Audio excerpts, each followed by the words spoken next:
The St. Catherine teen and her months-old niece, who were reported missing for over a week, have been found. CVM News understands the person with whom the 14-year-old was staying saw our report and was unaware of what had happened.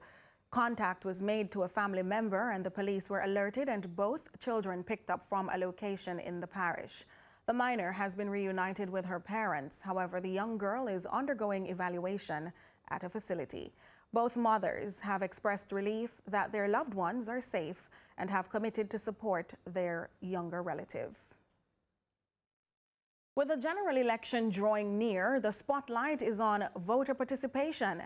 In recent years, voter turnout has reached a low point, raising questions about public trust in elected leaders and the effectiveness of political representation.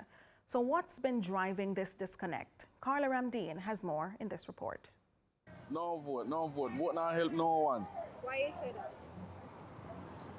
Only when they want to give a vote, you see them. When they want help, you don't see none of them. So, no vote.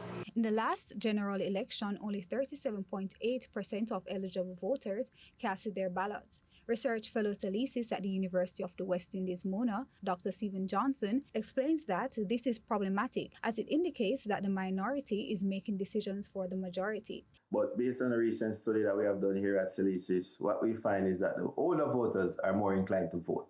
And that's usually a universal trend.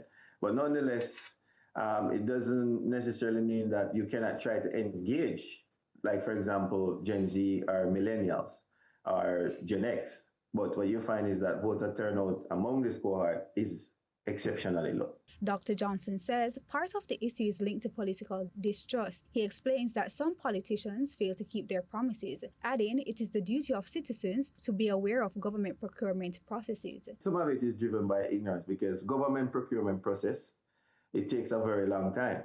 But when a politician goes on the platform and say, okay, I'm going to give you X, but it's going to take a very long time, you know what, you're not going to want to hear from him, especially when your opposition or your opponent is promising to get it to you now.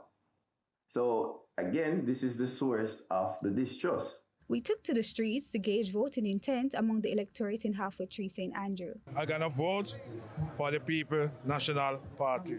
I don't say nothing about Andrew's party. Right? Andrew's, I do female, my party, I'm my party. I don't vote because I look at size of bird. I just like the party. I see the party I got the right way, I vote. If I don't got the right way, I don't vote. I show a mama from my barn. My granny a shower, so I have to set the trend. I just grow up barn a shower. Not change. People should vote.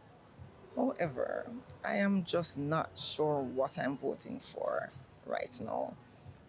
There have been some changes, some improvement and so on, but the behavior of the members of parliament and the persons in government, it leaves a bad taste in your mouth. Carla Ramdeen, CVM News.